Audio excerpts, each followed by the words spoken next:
Hello and welcome to episode number 8 of Speaking Tangents.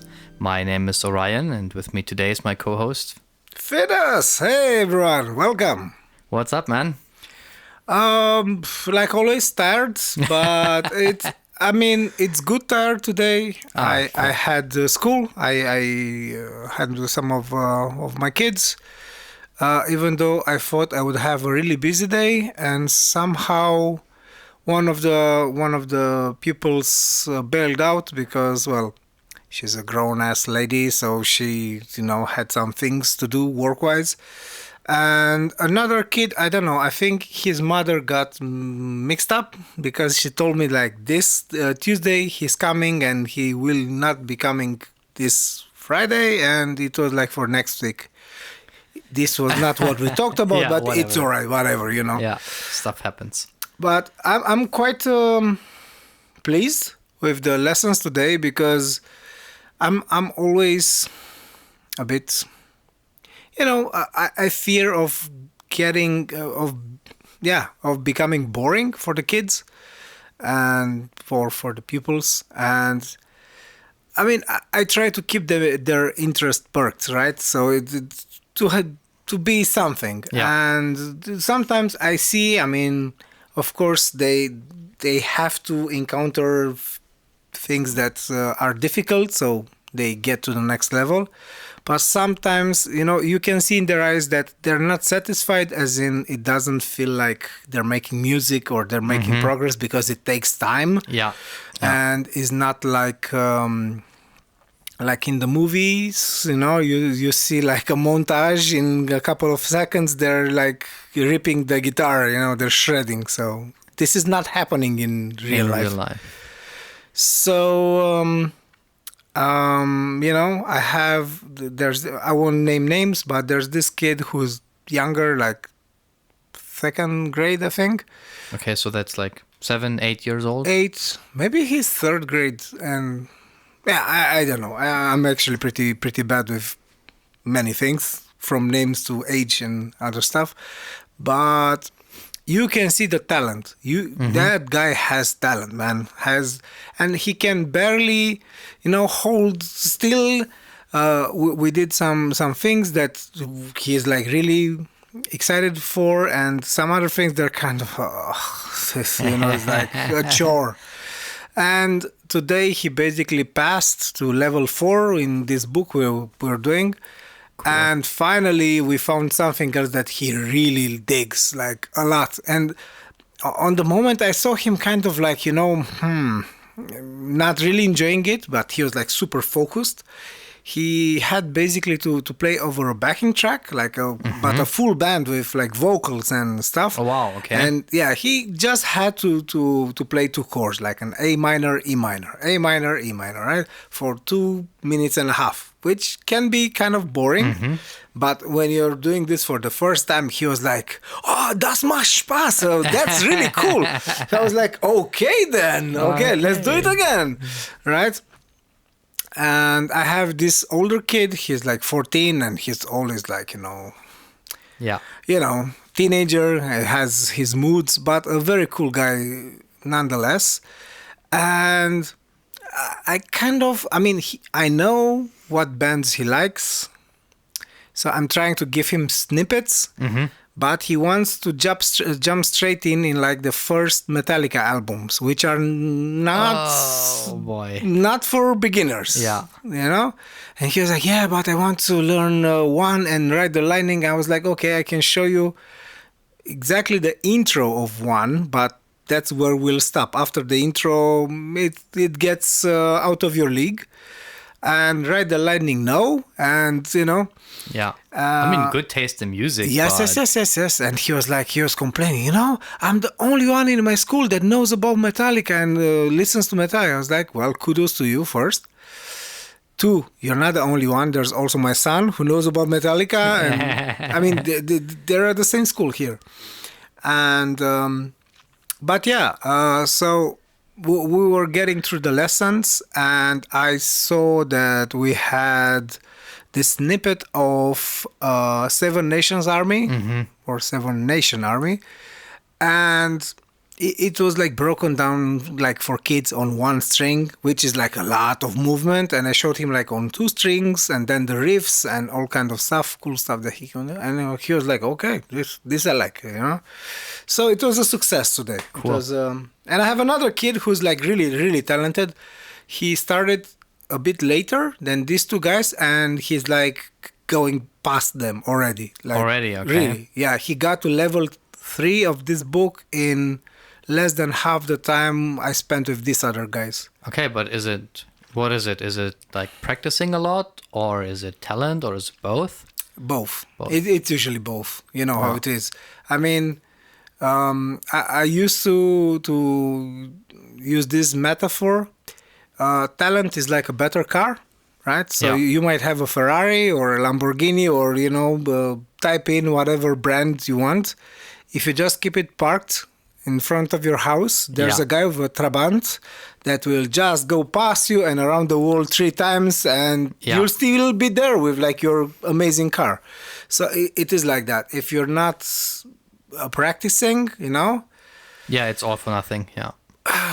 raw talent or vocation or whatever you want No, to, that's not enough. it's not enough. It's truly not enough. And a problem with really talented kids, they get lazy, like really lazy, and it's hard to motivate them, to keep them motivated, because they find it easy and then they get bored.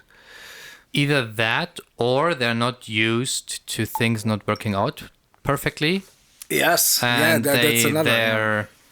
the tolerance for frustration is really low. And then they just get really, really frustrated, don't know how to deal with it, and just, as we say in German, sie werfen die Flinte ins Korn. So they just give up. Yeah, but it's an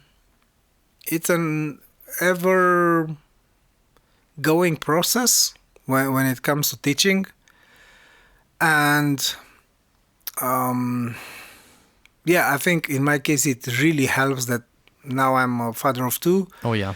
So I've been to the brunt of it already, and now we're like round 2 or 3 or whatever, because one of them got to teenage years and loves to, and do all kind of sounds and roll his eyes and slam doors and other nasty stuff. But it's normal. It is what to expect, right? Yeah. But yeah, I mean, my patience has evolved a lot. But still, I find like whenever I'm explaining even the simplest music concepts to kids, I'm going myself in depth a bit more, and I'm relearning that concepts again, because sometimes you have to break it down in the most I would say unexpected ways, or to use the most funny comparisons, not really metaphors, but because don't get metaphorical with young kids. Yeah, no. But With most adults either, by the way. Unfortunately. Yeah. But I don't know, was it Feynman or Sagan? I think it was Feynman who said, you don't understand a topic if you yourself cannot explain it to somebody else in simple terms. That's the key thing, in simple terms. I would have said that was Einstein, that if you cannot explain it to a 6-year-old, you didn't. Yeah. But whatever. Who So yeah, put it in the comments and correct us. Who's right? Was it Feynman or was it Einstein? or Sagan, yeah. Or Sagan, one yeah. of these 3 dudes. One of these guys, yeah. Yeah, exactly. One of the big ones. And I have this experience constantly with my trainees. They ask me something, and like, of course, let me explain this, and then we start going into the topic, and it's like, hold on, I'll get back to you in 15 minutes. I actually need to look this up, or I'll take them with me and then show them how to look it up. But yeah, so if you cannot explain it to somebody who has no idea what you're talking about, you do not understand whatever it is you're explaining well enough just yet. Yeah, it is like that. And for example, my focus with music, with musicians, so I have by now anything from total beginners to, let's say, mid-level yeah, like mid-level players. So they've been playing for a while, some of them even like years or many years. But they hit a plateau and, they stayed there. And my main focus is rhythm. So I really want all of them to understand this way of counting in eighth notes, not in quarter notes. What does this mean? Let's say in a 4/4 bar, like the common bar, like 1, 2, 3, 4, right? I help them counting. So like you have the downbeat and the upbeat. So for each quarter note, you have 2 eighth notes. Everything divides by 2 in music, right? So you have 1 and 2 and 3 and 4 and. So for every quarter note or a Viertelnote, right, in German, you have a 1 and. And I want them all to truly embrace this 1 and 2 and 3. And Why? Sounds more complicated. Like, it's why are you doing that? What's the at trade-off? first it's a bit more complicated, right? Because you have to make everything more granular. But the second we get to syncopation and to Auftakt, so to lines that start on 4 or start on the second eighth of 4, or whenever they have to divide anything, like what are the note durations of this melody, it's like a no-brainer, because this granular way of counting music is already in their brain.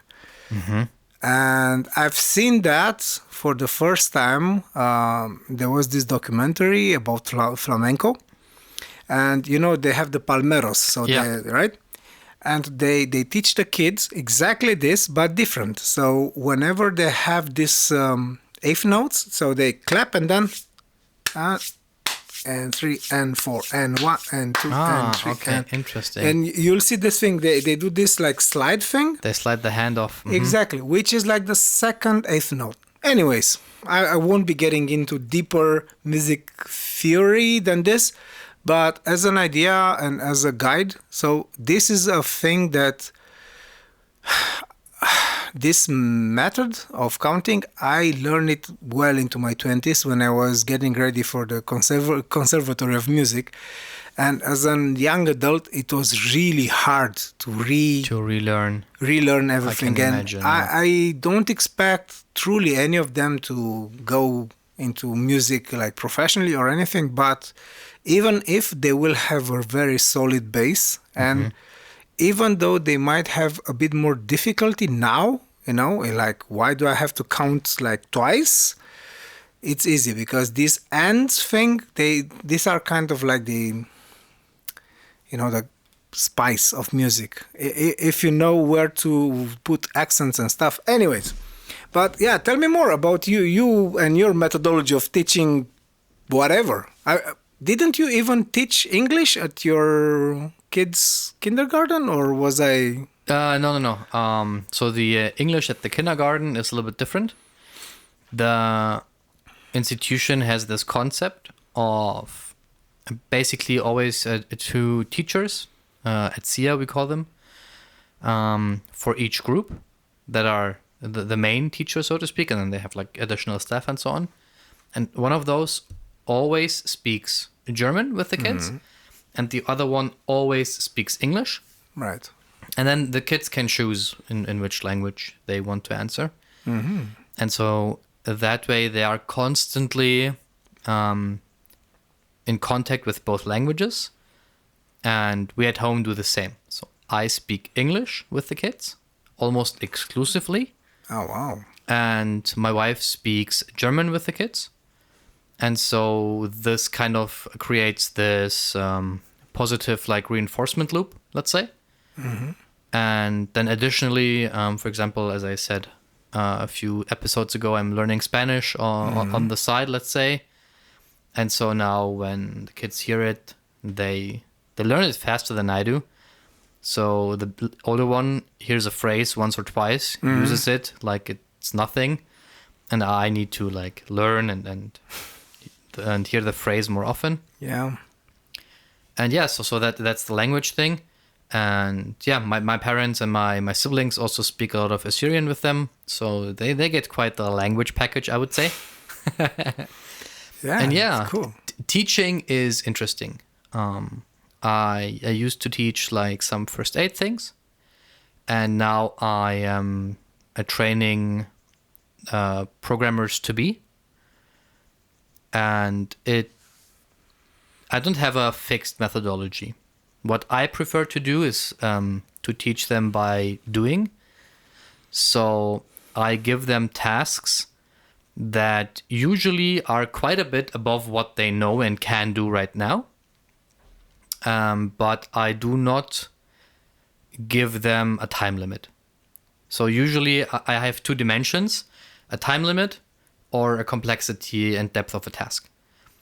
And especially in the second year after they learned the basics, I try to go, your first task is going to be big. It's going to teach you many, many things about web development, almost all the basics. But it's going to be big and you're going to feel overwhelmed quite a lot. But that's okay because you are supposed to take your time whenever you don't understand something to look it up, to try it out, to come to me, to some of the colleagues, ask questions. And we're going to really dig deep into the nitty-gritty. And I try to teach by actual tasks.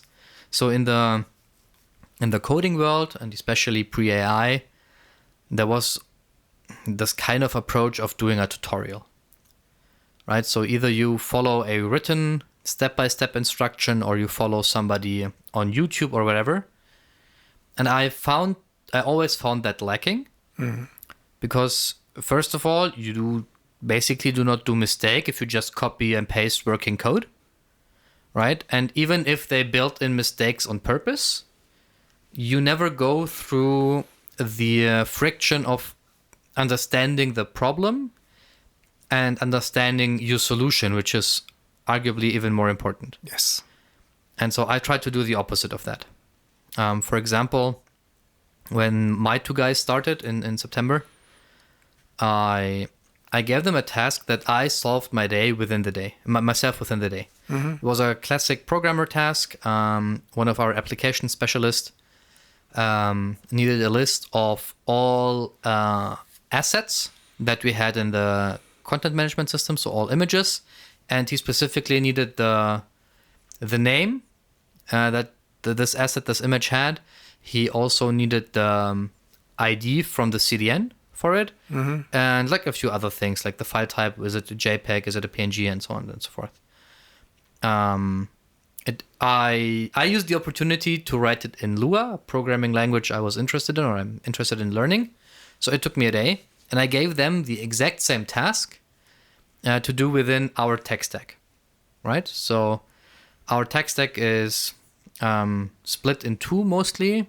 We have the backend side, which is PHP, a classic web programming language for server-side stuff. Yeah, I'll not go deeper into that right now because exactly. we're going to lose even more. And then we have the JavaScript, TypeScript side of things for our front-end stuff. And so each one of the two chose their thing and they started working on it. And that's basically the approach. And then you still have to modulate, right? Because some people, they have a knack for things and some just don't and need more time maybe. Yeah.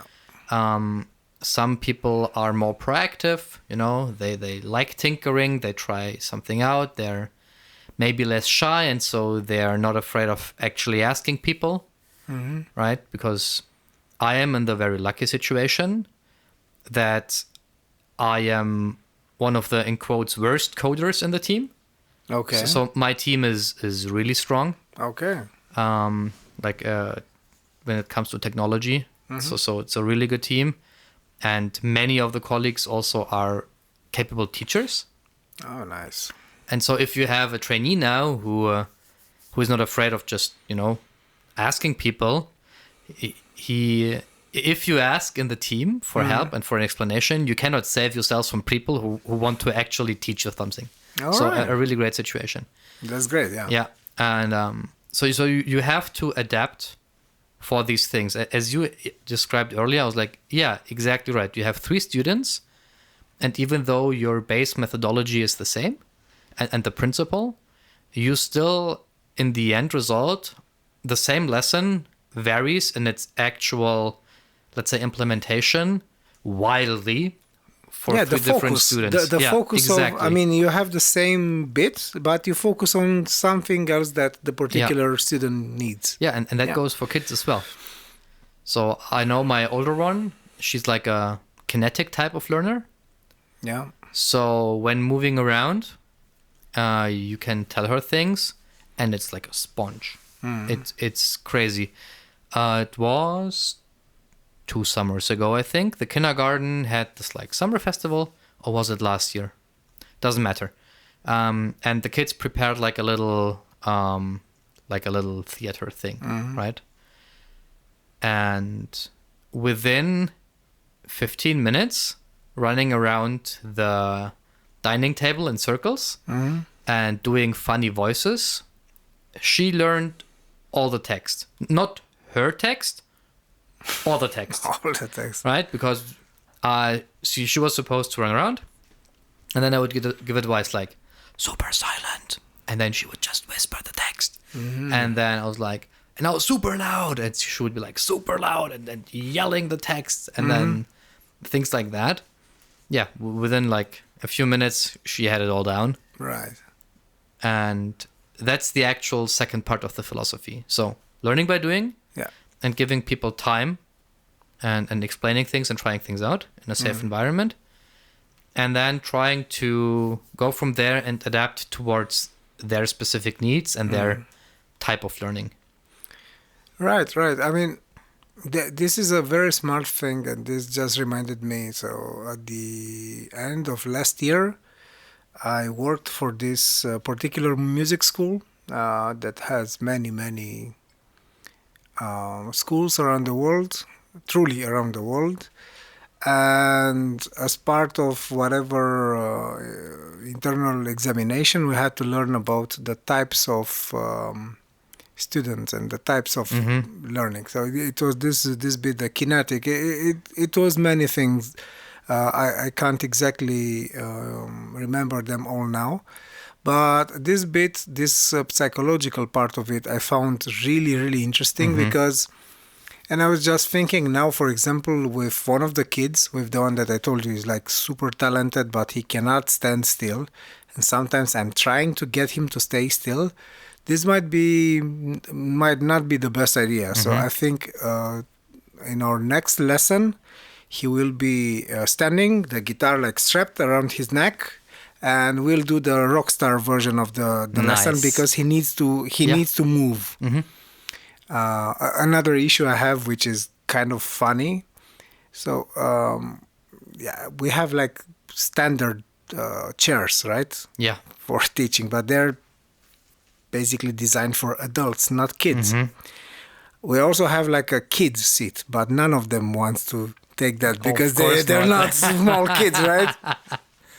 So yeah, this comes to the disadvantage that they cannot stamp the rhythm, and they just do it like mid-air, and it's not the same thing because they don't feel the impact, and they don't have this feedback loop. You don't have physical feedback. Yeah, and some of them just they try to hit like the chair leg or something, which works, but Also kind of not, I guess. Exactly. But this exact thing, because as you said, like, it's more difficult. Like 1 and 2 and 3 and 4 and 1. Because, for example, I used to do this with more advanced pupils at some point. We would take like a very easy chord progression. Let's say if we're talking like a jazzier thing, like a 2-5-1. 2-5-1 meaning the second degree chord, the 5-degree chord, and the one that names that particular tonality, let's say. Right? So 2-5-1, just take it as is. It's very basic. So we were doing like a 2-5-1, and then I would be like the remote control guy. And I would say, jazz. swing. So, right? And then, okay, reggae. If you don't know where your ends are, well, good luck, because reggae, it's always ta, ta, and, always and. It's always The on offbeat. Exactly. It's almost never. It's only the first beat is on, and then yeah. So and this, just spreads into every other aspect of music. But that bit, like the remote control thing, I found to be like a very funny thing. I actually stole it. It was not my idea. Many moons ago, I used to collaborate with improv theater, with some groups. At some point, with the best and the most, well-known in Romania, which was The first Romanian guitarist to do so, right? If I yes. remember the last episode correctly. I think so. I think so. Yeah. Anyways, so they had many games like this, right? So they had, and this was like my phone. Let me put it on silent, which I forgot because I'm a pro. Not. Anyways, yeah, it's the birthday of a very good family friend. Basically, my other father, just to put it like that, and the guy who taught me guitar. So. Yeah. Your mentor. Yes, exactly. Anyways, so they were doing lots of games, which was, imagine, like super funny with a public, and they were trained actors and stuff. So I nicked some of the tricks and methodology and stuff, and it's quite cool to do that even with adults, because even though nobody wants to feel like they're manipulated, if you know how to conduct a group of people, they react to it like they're eating out of your palm, which is like scary to think that some people do this with nefarious, with malicious intent. Intent behind. So, but knowing how to control a group of people with in the good kind of way, it's a very cool skill. And and that's why, like, I try to get them to learn the basics and the base of music. Yeah. Because then at some point we will just use it all without thinking. This is the thing. It's kind of like that thing, like the muscle memory, which does not exist. It's just a thing that. So it's not in your muscle; it's in your nervous system. It's but in your brain, exactly. The nervous memory doesn't have the same ring to it, right? So it's a muscle behind it. But it is like that. We were talking about martial arts a couple of episodes ago. And I remember we were doing these drills when I was a kid, and like Shotokan and bam, bam, bam. And we were just smashing our arms together. And at some point, there was like this huge storm, and I was near a window, and it came like very fast towards me. I just saw it with the corner of my eye, and my hand like went for a block instantly without thinking, and I caught it hurt like hell, I have to say, but I caught it, and it didn't catch me in my face, right? So it's kind of like that. You just drill it in, and at some point, if you decide to go pro or to go semi-pro into music, you'll have that, foundation there, and even a bit more than the foundation. Yeah. So yeah. Same happened to me with all the stuff I learned in, in EMS school. So I went to EMS school, did all the internships at hospitals. Can you say what that means for people who don't know what EMS is? Oh yeah, it's Emergency Medical Service. In German we say Rettungsdienst. So I went to the Rettungsdienstschule.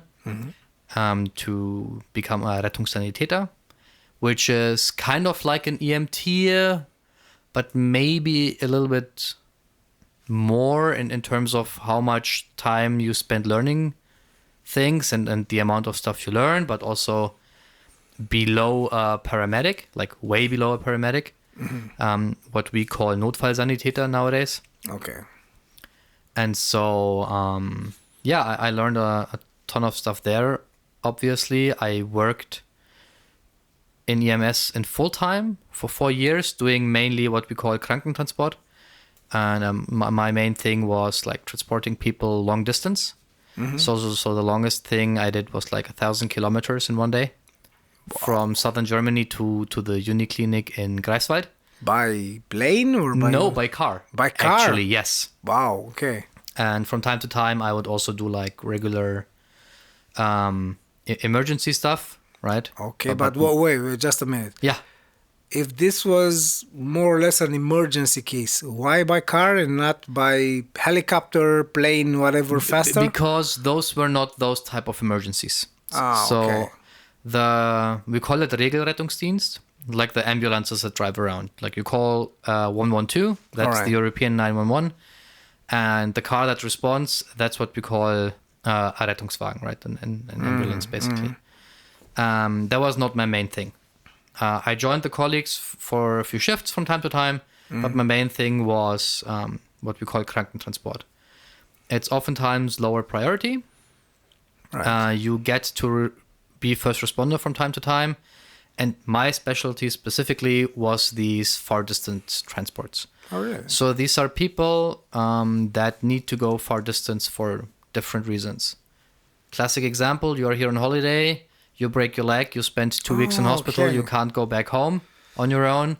So they send you to a hospital near your home. That's called Heimatnahe Verlegung in German, right? All right. So you're basically being transferred closer to home. All right. Sometimes you have patients that need to be monitored in different ways. All right. And that need special like equipment. And also people that are specially trained, like us medics, but they don't need to go by helicopter because they're not going to die in the next 5 minutes, right? Right. Plus, doing a long distance thing like that via helicopter is like super expensive and not too practicable. Like if you go really, really long distance, sometimes a plane makes sense. True. But even then, specifically if you need like an EKG and you have to monitor like heartbeat and the actual rhythm and so on, that's just more practicable in a car. Interesting. Yeah, so that was what I was doing. Where was I going? Exactly. Going on tangents up until we get nowhere. Right. But it was about being taught. That's where I was going. Okay. And because you said you in quotes stole techniques. Yeah. And same thing. I had a teacher for the first phase of learning, and he would do the exact same thing. So one of my best disciplines was trauma life support, very big word, for people who get injured, basically. And that's like a whole spectrum. Falling on your face because you tripped over something, just technically speaking, counts as a trauma. Yeah. But also getting into like a really bad accident and then having like multiple injuries and, you know, it's life or death, that also counts as trauma. Okay. And so I remember this very vividly because there are international standards and systems how to deal with situations like that, because you have so much going on. You have these types of algorithms, and that's your baseline you fall back to. The same that you do with this rhythm, whatever you do, you can always fall back to counting that's without your thinking about it. Yeah. That's what we did. And his way of teaching was like, okay, he pointed at me because I tended to be a little bit cocky back in the day. And I was like, so... I know another guy who was like that. Yeah. I was like, come here. So training would be by having scenarios where somebody would play the patient and then some of us would play the medic team. I was like, you get out, we'll prepare a situation for you, and then you come in and deal with it. Right. We were way in over our head. It went really bad, as expected. Yeah. Then he showed us the system. So it's called ABC schema. Because it's actually the alphabet. It's like A, B, C, D, E.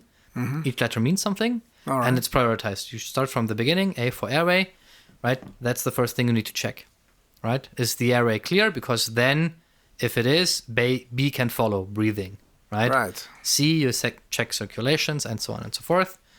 And then you kind of learn that before A goes, all massive bleeding, basically. So there's a schema to it, right? Right. And then that helps you take care of it. So we did that in a session of, I think, an hour approximately, right? Because there is still a lot of detail. And then same team, same scenario.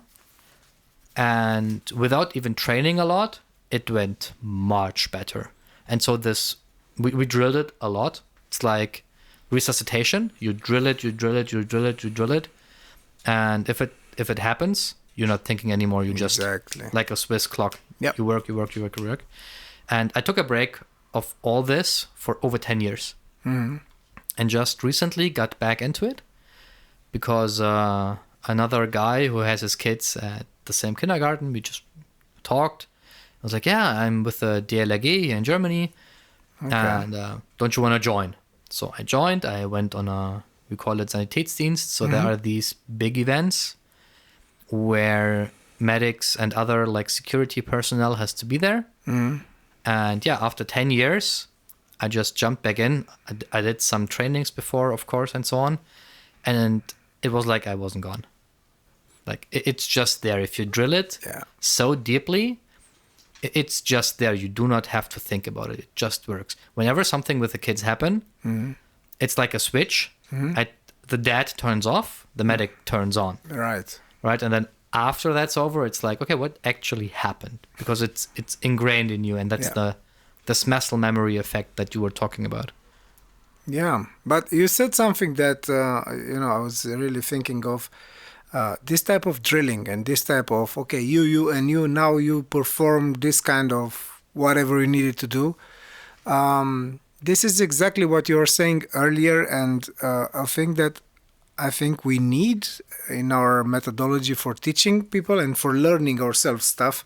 Learning by doing, exactly that, like being put under pressure. Also on the clock, you're there. You have to do it. There's no way back. Yeah, exactly, no way back, no way around.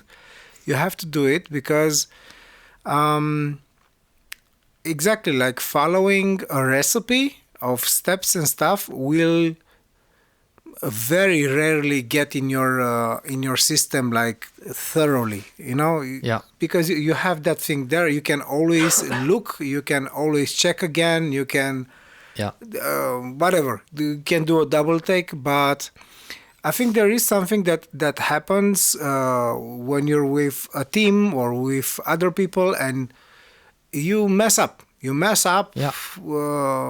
Okay, your ego will get bruised, but if you have one. yeah, exactly. But also like the type of learning, which is more like the Spartan method, it's like the bare bones and really abrupt, but that works. That really works. And what you also said with like your beginners, that you're getting them to become actual programmers. It's kind of the same with musicians. So after you get over like basics and you get to a mid-level, so you don't really have to think that much about grooves and rhythms, and you have some songs under your belt. So if I call a very famous song, you don't have to think about it. You can just play it without now comes that part and the first chord.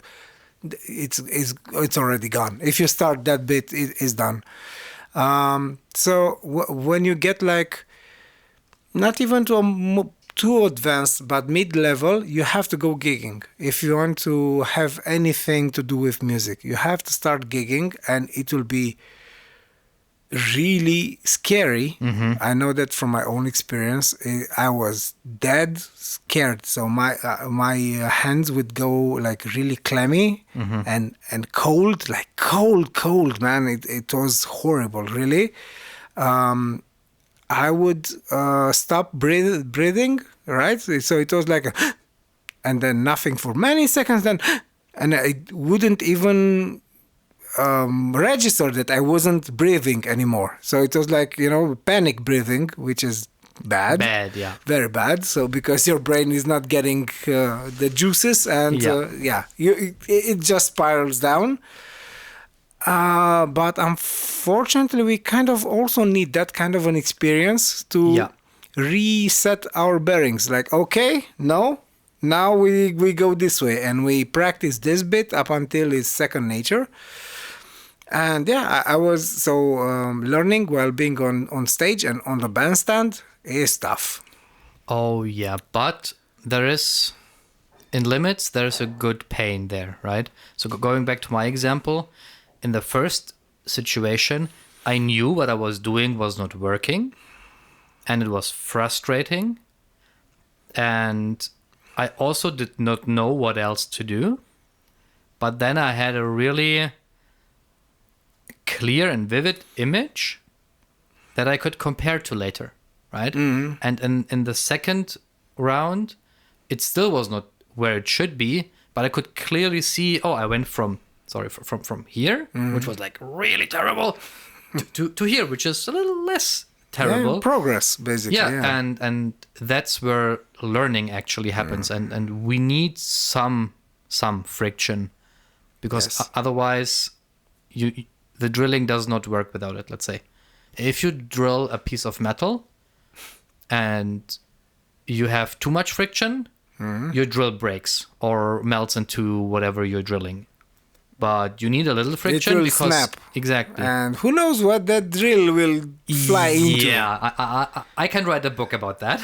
Yeah, I know a bit or two about this bit too, So- because I also did some messed up stuff. Yeah, but no friction means you're not drilling that hole, right? So the right amount of friction is what you need, and that goes back to what we said earlier. You need to modulate the friction to each pupil Yeah.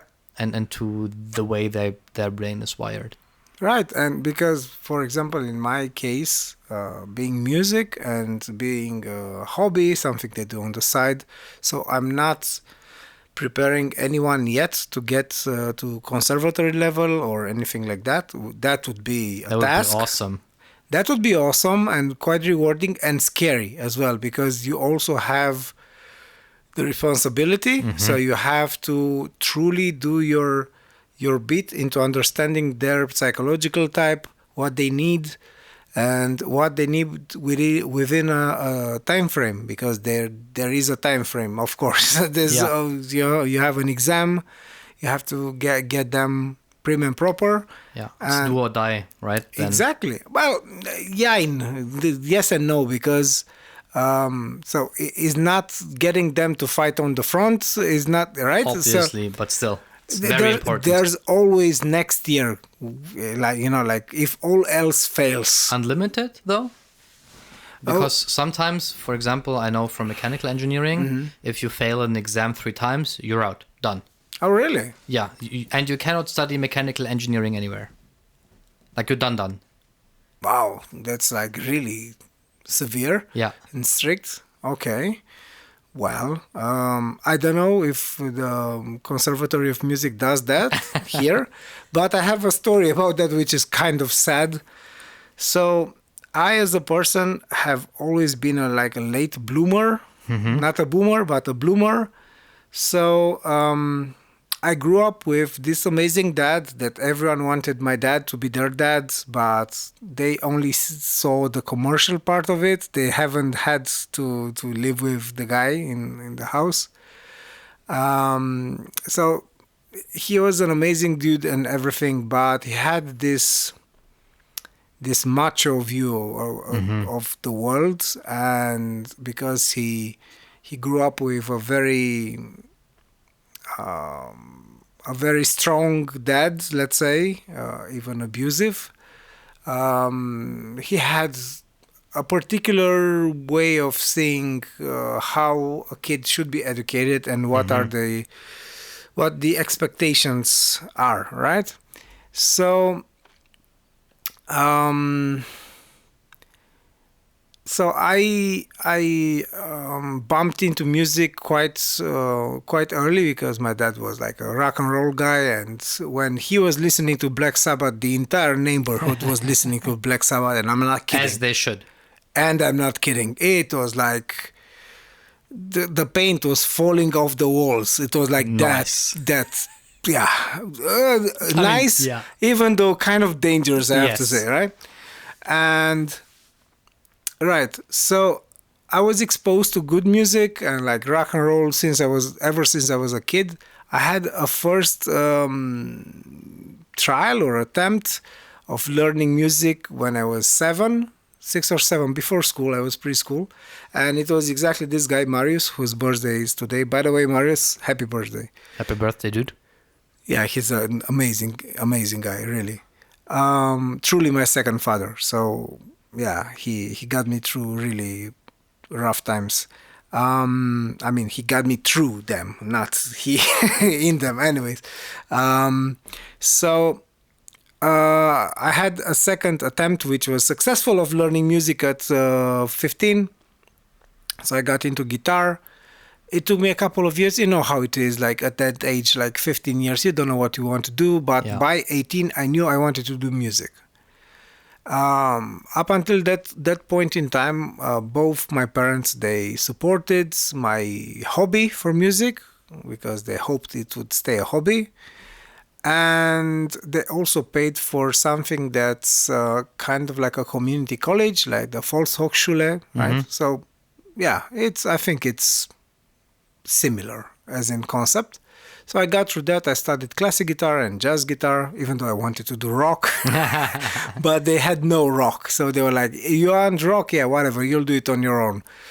Anyways, where I'm going with this long-winded tangent, so I knew what I wanted to do, but all of a sudden my parents were totally against it. And Like flip the switch all of a sudden? all of a sudden. So Wow. no, you're becoming an engineer. And, talking about friction and talking about getting through the nasty parts of life. And unfortunately, my dad, like also my generation, but his generation, so he was a baby boomer, they really took for real like the scenarios of the American movies.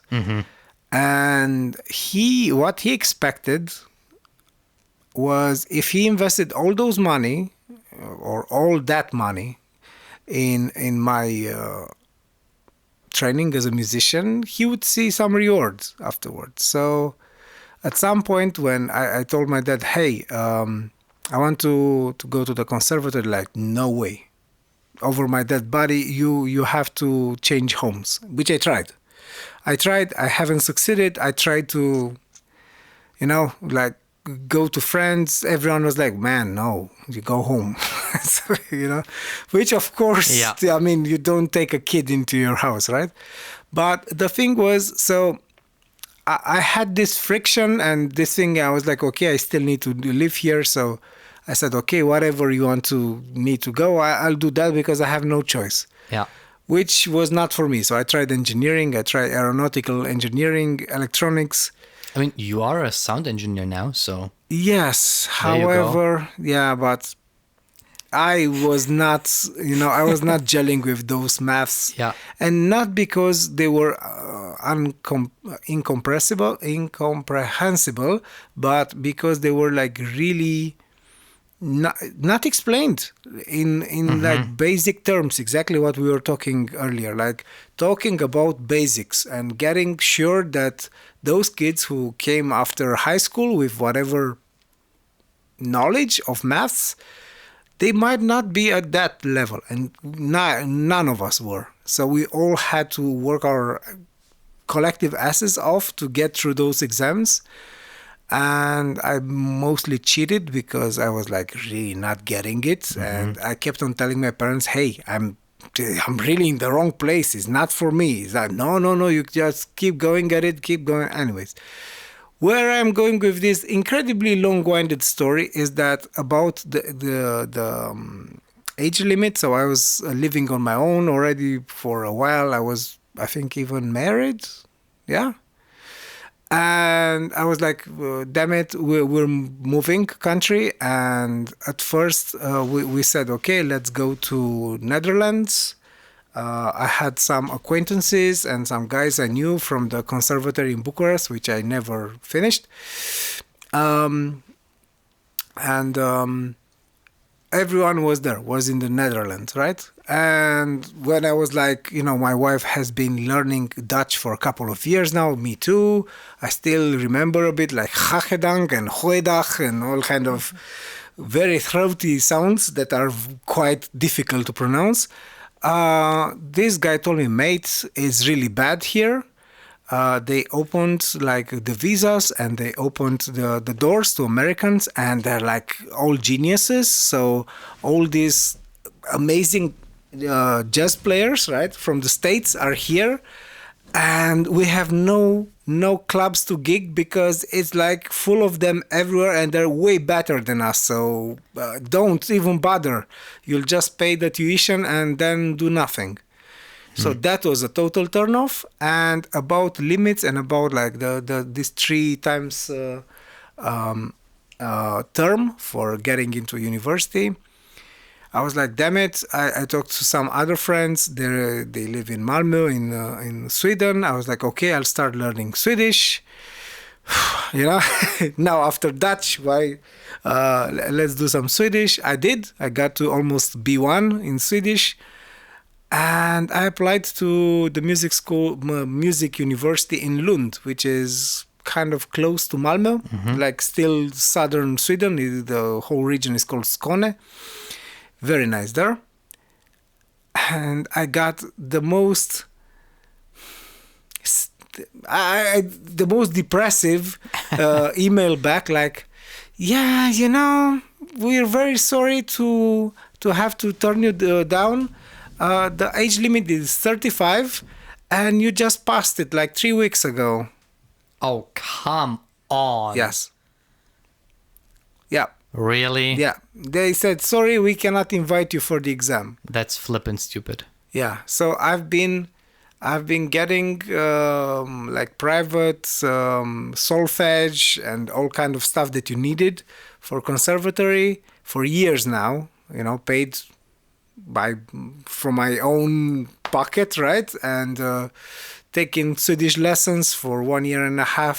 So, and I really was doing like my best, right, to get to a level, because kind of needed to get to at least a B2, right? Because it was university level. Actually, it was C1, but they were like, okay, B2, we can understand, you learn here. So yeah, there are things that sucks. Yeah, and what sucks more is I could have done it way, way before if my parents wouldn't have been so stuck in their ways, and this is one of the things that I fear the most, to have this very fixed idea of something which is totally untrue and incorrect, and insisting on it, and then realizing, or not ever realizing the truth or the actual state of the matter. So I get that, even though my personal story is a little different. All right. I go for this or for that. Yeah. My parents were also very set in their ways, especially when I was a teenager, and my nature is to keep asking, really? Why? That does not make sense. And I had to learn over many years the hard way to accept inconsistencies and people being irrational.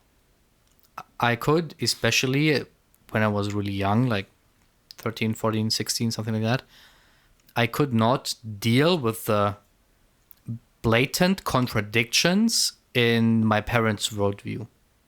I just could not accept it, and that led to many, many problems. And so at some point, I arrived at the same point you just described, this, I really do not want to become the block-headed old man, right, And I do not want to become so set in my ways that I cannot see that I'm set in my ways.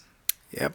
And so far, at least, I think that's not going to happen to us for a few reasons. First of all, This podcast. this podcast. Second, our wives, I assume your wife is similar to mine. If I'm talking rubbish or if I am very stubborn, the missus tells me, like, man, you're talking rubbish or you're like super stubborn. Like, you know, take a walk, take the dog, think about it, and then come back and we talk again, you know? Like, she's very clear communicating that, which I am very glad of, because one of the things I expect from my lifelong partner is honesty and this benevolent adversary type of behavior. Yeah. Right? Like being kind of disagreeable in the right moments and adversarial, not to be adversarial or for malicious reasons, but because she and me, we want this to work out and we want to be the best version of ourselves that we can, especially for the kids and for all these types of reasons. And the other part is being aware that this is a possibility helps avoiding it. It's not a guarantee, of course, and things happen, but being aware of this helps. And that's why I don't think we will fall that easily into that type of behavior. Well, one can only hope, you know. As I said, there's no guarantee. So first of all, you're really lucky to have such a partner. And 100%. I'm also very lucky because my wife constantly calls me out, even though it's really annoying. Yeah, sometimes it's like, please let me be right once. Exactly. Like, no. Yeah. I'm right now. Sure you are. Yeah, exactly. Yeah. But no, I mean, having this kind of, exactly as you said, like a benevolent sparring partner and someone that you can run things through and with, and like, no, maybe there's not the right way. And also someone who trusts you enough to be so open and so for real, right? Yeah. And honest in a world that kind of praises more fakery and people who pretend to be something else. It's truly a blessing, right? Yeah, so it is. There's no way around it. And we were talking a bit earlier before starting the podcast about this sort of inept kind of people who get into positions of power. And it's always like that, right? So, I mean, even because we both share the same passion for old Greeks, and it was already a fact in like ancient Greece that kind of sociopaths got into positions of power. Yeah. And I was thinking about what a psychologist and a sociologist said. Unfortunately, I'm truly bad with names, so sorry for that. But what this guy said, really had an echo in me. Basically, people who lack certain skills and qualities start developing different ones. Developing like how to control people. We were talking about controlling people, like through teaching a lesson or like doing a game. Yeah, there are people who enjoy this kind of court intrigue, let's say, and how to manipulate, how to trash talk, how to get under someone's skin to get certain advantages and to get into a better position. And in a way, I think they're subconscious. How is it? I'm a bit at a loss here.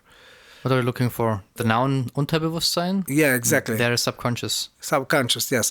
There's some subconscious. Jesus.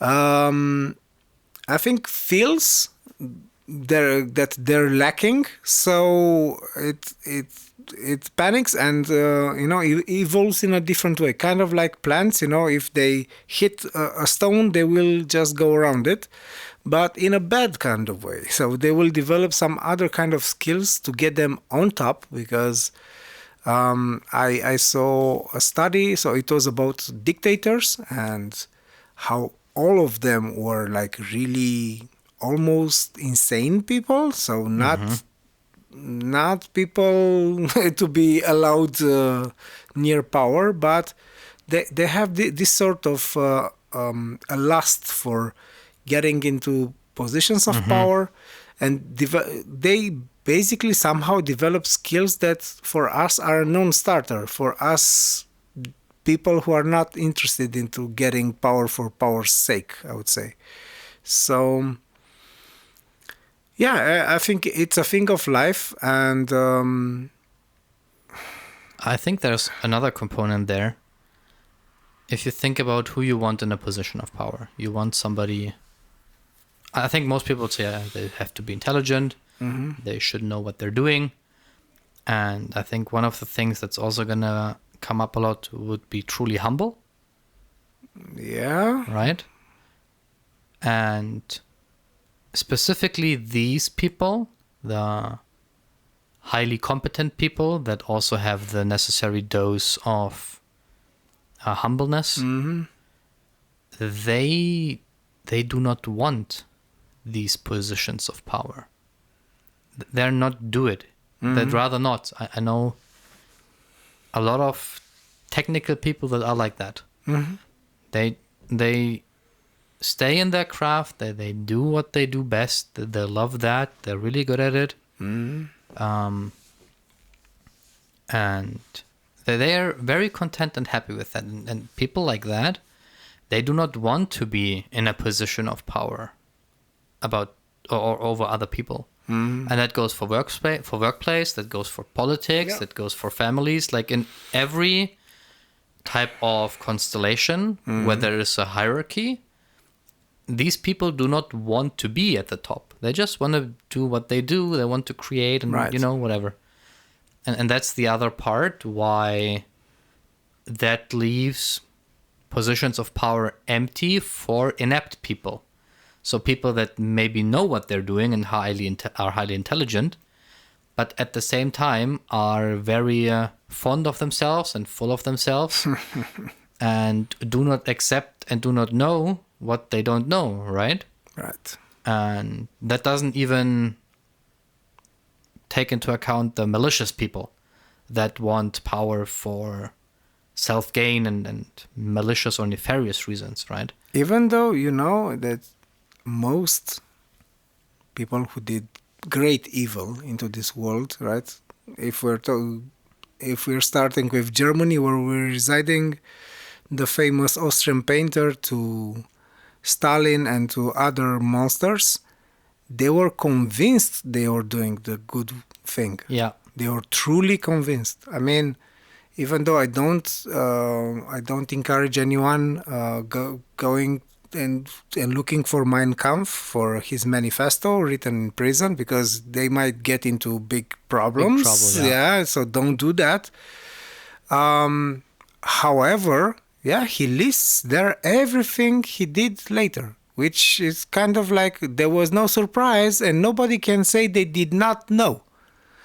And not looking at you, MAGA base. Exactly. And exactly the same did many other messianic type of rulers, right? Because there is this thing like, I will do what's best in the world even though you don't want it. But this is my opinion of what's good and what's... they all of a sudden they are gods. And they are God on earth, and they decide what happens with everyone else. So, Well, I read an interesting piece recently about values, and so values like helping people, like not lying, like not killing people, like values our society has, and values we as people might have, right? and their priorities in this like value hierarchy that we tend to develop. And one of the really interesting points was that no value on its own is more or less important than another, and that what actually appoints value to any of these, so appoints value to value or priority to a value, is the system they are in. So you can have a system where, let's say, children are the highest value thing at all. They're sacred and all that. And that might be due to, for example, a society where people don't have as many children, right? Like most societies. Like most Western now. societies, for example. Yeah. And then you have other societies where children are still valuable and valued. But because everybody has like on average 10 of those, so what's the matter? You slap them in the face. Still okay, right? So something that does not fly at all in one value system is completely fine in another. Because the relationships between the values in a system defines their priority. And that mechanism is what is behind, I think. So this was not in the piece anymore. This is my own thinking. I think part of that mechanism is also what you just described. People doing bad things from one point of view, and at the same time they think and they truly believe that they're absolutely doing the right thing. Right. That's the mechanism, I think, at work. Without judging anything, right? But like, you have one perspective, and that leads us also back to biases. Because the value system and hierarchy we grew up in, or that we live in, also biases us towards it, obviously. And so we tend to judge from that point of view. And from the other point of view, looking outside from another system, it's completely different. True, even though, so I'm one of these particular cases kind of people, because I grew up in communist Romania, and then in post-communist Romania. That's the most bit I remember, even though I still remember like 1987, 88, and 89, when we had nothing. Like, I'm not kidding, nothing. It was, you couldn't find food.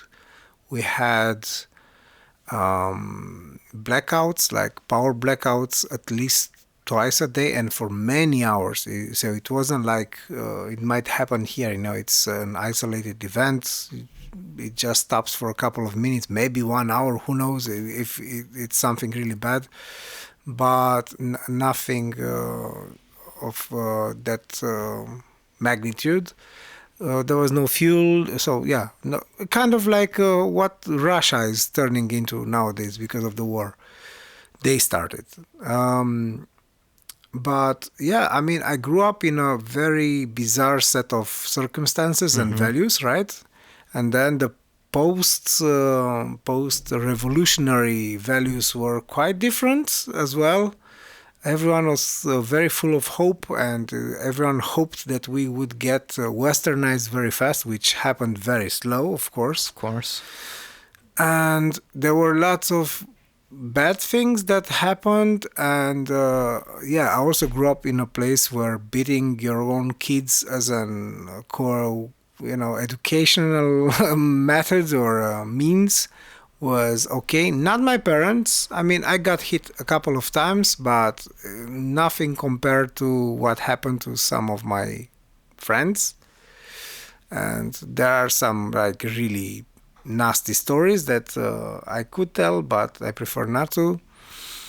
Anyways, so I think, what I also think, that it's also about the individual and the type of person, because I was also this annoying kind of kid that was always asking, but why is that like that?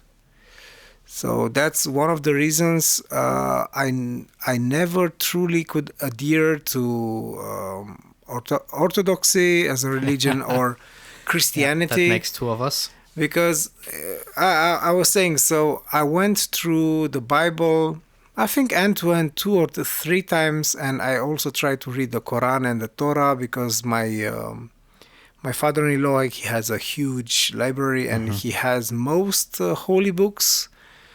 And at some point, I realized, man, what I'm reading here, it's exactly like I'm reading the Greek mythology. So I'm pretty sure most of the things described in these books never happened, and they are just invented for a metaphorical kind of teaching, and Yeah. so on and so forth.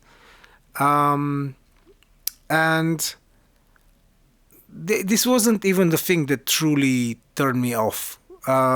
The thing was this sort of parade Christianity that most people were doing. Like, they were showing up to church on Sunday, of course, because that was the required day to be at the church. For appearances only, right? For appearances only, exactly. Yeah. Or Friday evening, there's like a special sermon, especially for like the Easter or for the Christmas, and it was all dog and pony show at the end of the day. I mean, even for the priest. I heard and then actually found out things about some of the priests I was going to, and I was like, okay, yeah, okay. And even if you decide to be the better Christian or to be more Christian, it's still kind of like this is fakery at the end of the day, right? So I think whatever you decide to embrace as a religion, cult, philosophy of life, I don't think it has to be a thing of pride, and you have to advertise it to anyone. It shouldn't, right? Because this should be your relationship to whatever divinity or whatever spirit of nature you decide to embrace. And by making it so public, I think it loses its essence, because all of a sudden, you kind of fit in one of those capital sins kind of categories. So don't do it for the world. Don't do it for yourself. If you need that something has to be done in a certain way, and don't try to convince anyone of anything. I mean, you can discuss and you can have a point of view, and someone else might have a different point of view, and nobody needs to go to violence, especially for this sort of stuff. I mean, you can have a very strong-worded discussion, let's say, but it's still a dialogue. It's this whole you do the right thing and the thing you think right, no matter who's watching. That's the key lesson you can take away from the game Dishonored. So that was just what came to my mind while we were talking about it. So Dishonored plays in this fantasy kingdom and in the capital city. You start the game. You are the chief security person for the Empress and her daughter. And on your watch, the Empress gets killed and the princess gets spirited away. All right. And you get framed for the hit. And so you are imprisoned, and you meet this outsider, he's called, and he gives you some type of magical abilities, so you can teleport and turn into animals and so on. And the whole, you can go through the game in different ways, from not leaving a trace to like leaving mountains of corpses behind you, All right. and it doesn't matter really what you do until the end, because it your behavior in the end changes not only how certain characters react to you, it changes the actual end of the game.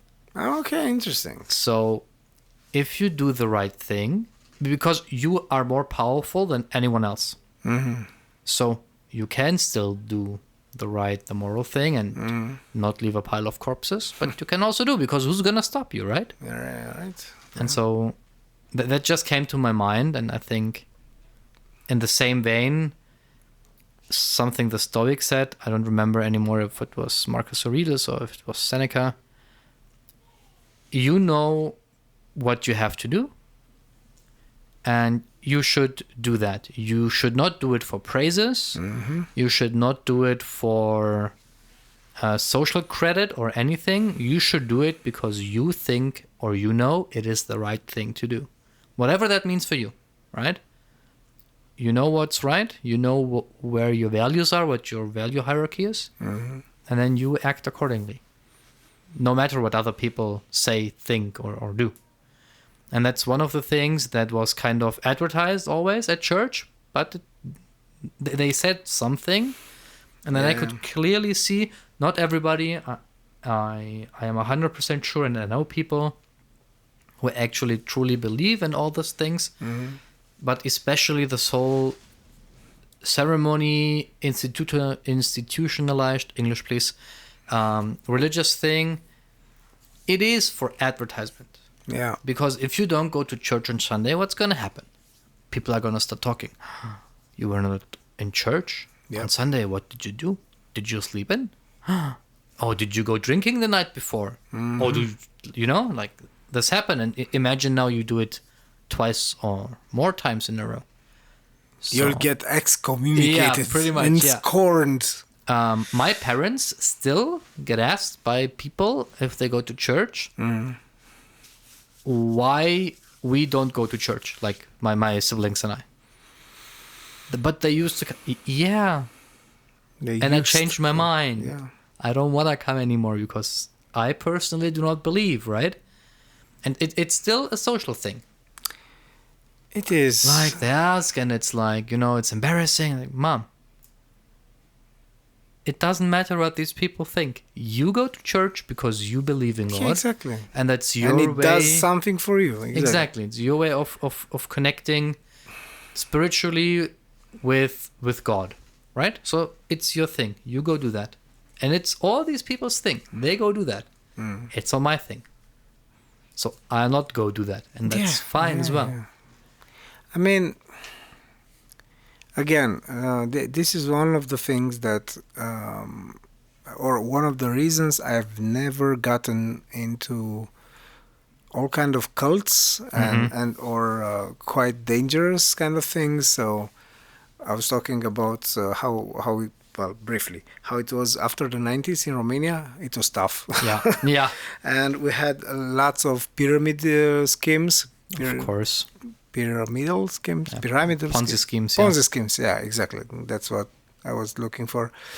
And not knowingly, I went to some presentations of these Ponzi schemes, and it was always the same story, from Amway to whatever miraculous toothbrush brand to I don't know what kind of textiles that would... Textiles, cosmetics, exactly, supplements, everything was the same, exactly.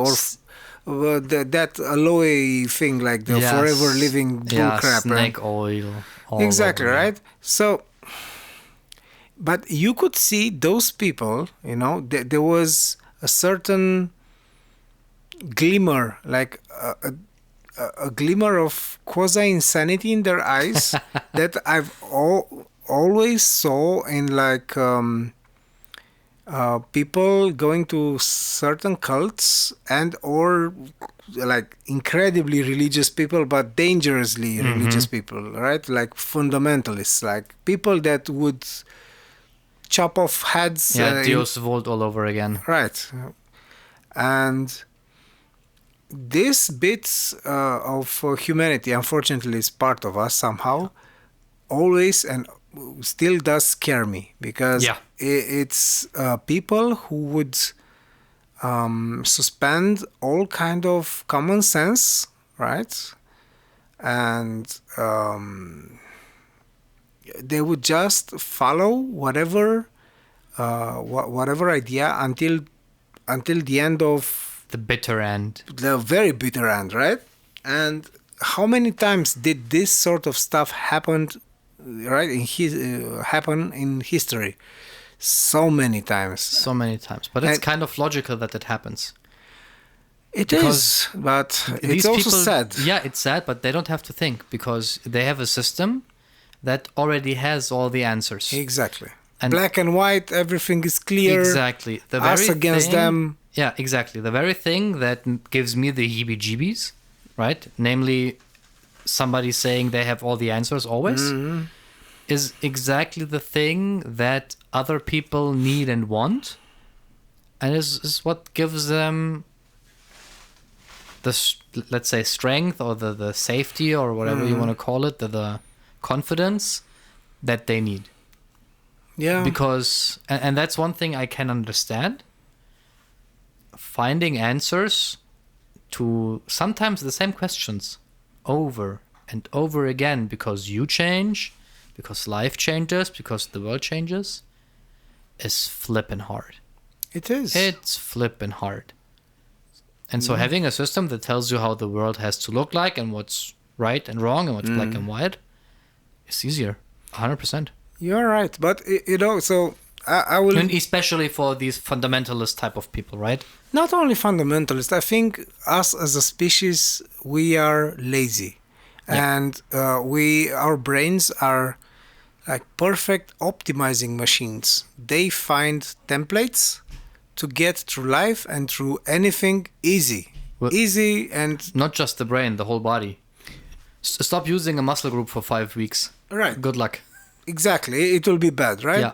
So about this bit that I was talking about also a bit earlier about being afraid of being stuck in one idea, I have the perfect comparison. So you can see there we have the game Mastermind. Mastermind, yeah. You know it? No? No.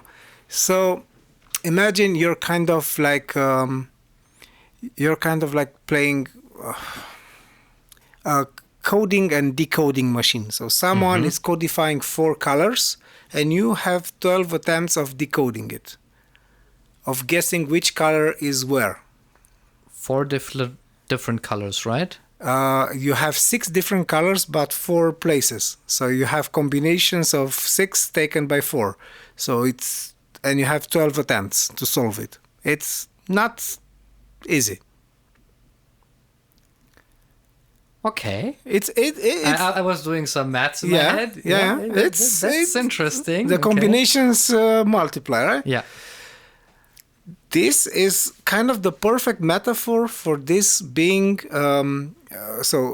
this fear of being stuck in one thing. So I was playing it last night with Joanna, and I got to That's the missus. yeah, that's the my better half.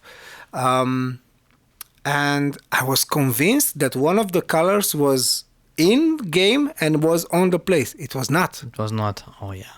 Right? Yeah. So this is exactly it. So for anyone who played Mastermind, it's like a fantastic, easy to explain, easy to play, not easy to get.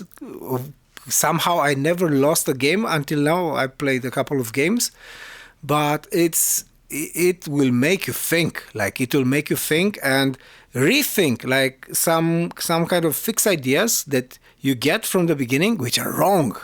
So this is the exact kind of comparison metaphor, whatever you want to call it.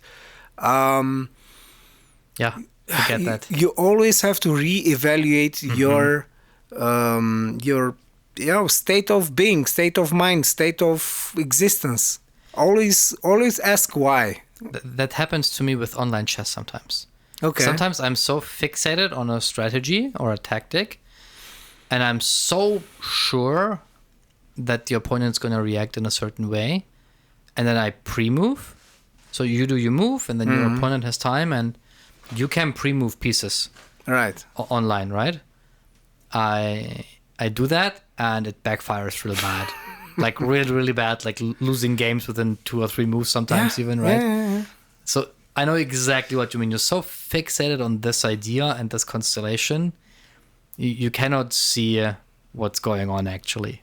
And unfortunately, this is kind of what's happening with all these religious kind of ideas. Yeah, political stuff as well. It's another kind of religion. Yeah, you're Again, right. it's another kind of religion, and it's a dangerous kind of religion.